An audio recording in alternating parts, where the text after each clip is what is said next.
నేను మారింది ఎక్కడ మీటింగ్ లో. మరి వాళ్ళు కూడా మీటింగ్ రావాలి కదా. వేరే మీటింగ్ ఉంది ఒకసారి రమ్మని చెప్తే సరే వస్తా ఉన్నారు. టయానికి టయానికి హ్యాండ్ ఇచ్చారు. వస్తారా సార్ ఈజీగా? రాడు.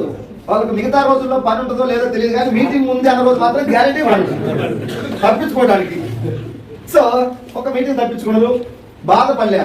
నెక్స్ట్ మీటింగ్ వస్తారులే అడిగిపోతారు అనుకోండి. నెక్స్ట్ మీటింగ్ తప్పించుకున్నారు, బాధపడలే.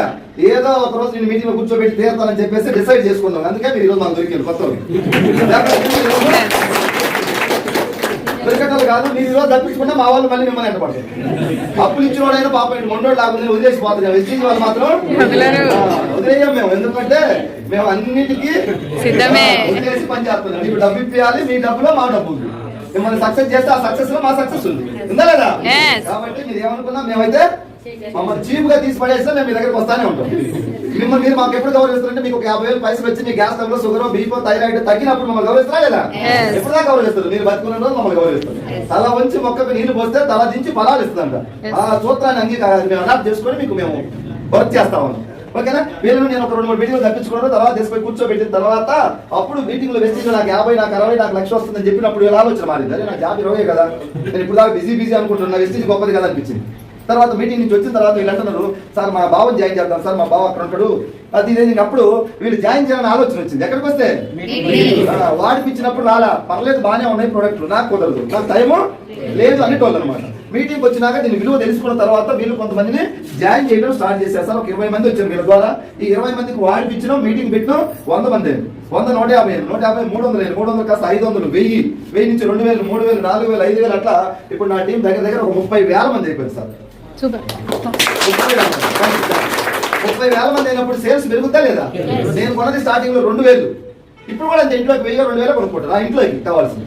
కానీ ఈ 30,000 మంది ద్వారా నడిచే బిజినెస్, హెల్త్ నడుస్తుంది, వ్యవసాయానికి నడుస్తుంది, తర్వాత ఇంటికి సంబంధించి వాళ్ళు ఏమన్నా ఎక్కడైనా కొనుక్కుంటారు, నాకు సంబంధం లేదు. నా ఫోన్ ఆన్ చేసుకొని చూసుకుంటాను. యాప్ ఉంది వెస్టీజ్, అందులో చూసుకుంటే నా టీం ఎంతమంది ఉన్నారు, నాకు బిజినెస్ ఎంత నడుస్తుందని చూపిస్తుంది. నెలకి 2.5 కోట్లు నడుస్తుంది నా వ్యాపారం. ఇప్పుడు 2.5 కోట్ల మీద నాకు ఇష్టం వస్తుంది. Land power is money power. 30,000 మందిని తయారు చేయడం వల్ల ఇప్పుడు డబ్బు వస్తుంది. ఇప్పుడు నా ఇన్కమ్ నెలకెంత?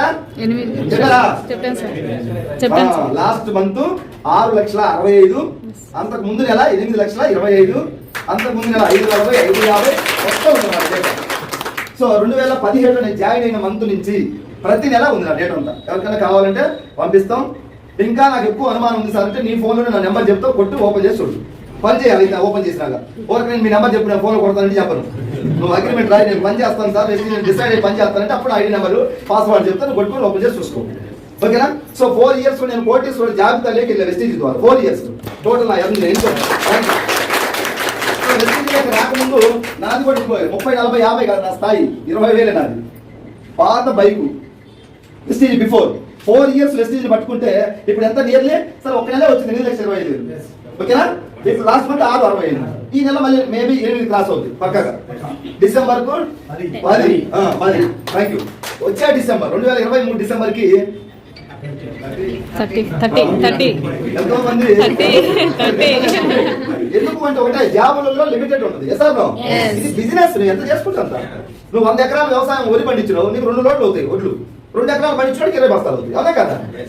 మెంబర్స్ పెరుగుతా ఉంటే డబ్బు వస్తా ఉంది. ఇప్పుడు నా బలం ఎవరు? నేను కాదు, నా టీం నా బలం. నా టీంలో నాకన్నా బాగా మాట్లాడేవాళ్ళు, నాకన్నా ఎడ్యుకేషన్ ఉండేవాళ్ళు, నాకన్నా తెలివితేటలు ఉండేవాళ్ళు. వాళ్ళ తెలివితేటలు, వాళ్ళ చదువు, వాళ్ళ జ్ఞానం మొత్తం నాకు ఎంతో కొంత ఉపయోగపడుతుంది నా డెవలప్మెంట్. సో నా తెలివితేటలు ఉన్నప్పుడు నా ఇంట్లో ఎంత 20, 30. పాత బైకు ఇప్పుడు నెలకి 6-7 లక్షల డబ్బు, 20 లక్షల రూపాయల కారు క్యాష్ పెట్టుకోనుకున్నా. మొత్తం 4 years 4 సంవత్సరాలు 20 లక్షల కారు అంటే బాగుందా లేదా? బాగుంది. నాకంత బాగలేదు, 25 కదా, 1 కోటి రూపాయలు కారు తీసుకోవాలి. మీకు బాగుంది. నాకు నెక్స్ట్ ఇయర్ ఏంటంటే 1 crore జాగ్వార్ కారు, 1 కోటి రూపాయల కారు తీసుకొని వచ్చే సంవత్సరం ఓపెన్ చేయాలని దసరాకు టార్గెట్ పెట్టుకొని పని చేస్తామని. నెక్స్ట్ చేస్తాను అవునా కదా? కొంతమంది కొట్టదు, కొంతమంది కొట్టదు. నేను 20 లక్షల కారు కొంటానని చెప్పినప్పుడు బైక్ మీద ఉన్నప్పుడు ఇది జర బిల్డప్ ఎక్కువ, మాటలు ఎక్కువ, ఇది కొన్నప్పుడు చూద్దామని అన్నాను. సరే 20 లక్షల కారు క్యాష్ పెట్టుకున్నాను, మళ్ళీ ఈఎంఐ కూడా లేకుండా. వాళ్ళు అప్పుడు చూద్దాం ఉన్నారు కదా. నేను అప్పుడు బిజినెస్ లేక వస్తాయో కారు తెచ్చిన తర్వాత అనుకుంటే కారు తెచ్చినా కూడా చూస్తా ఉన్నారు కారు వెనక్కి ముందు. బిజినెస్ అయితే నాకు అప్పుడు ఏమర్థమైందంటే ఈ సమాజంలో చూసే బ్యాచ్, చేసే బ్యాచ్. ఎన్ని బ్యాచ్లు ఉన్నాయి? 2 బ్యాచ్లు ఉన్నాయి.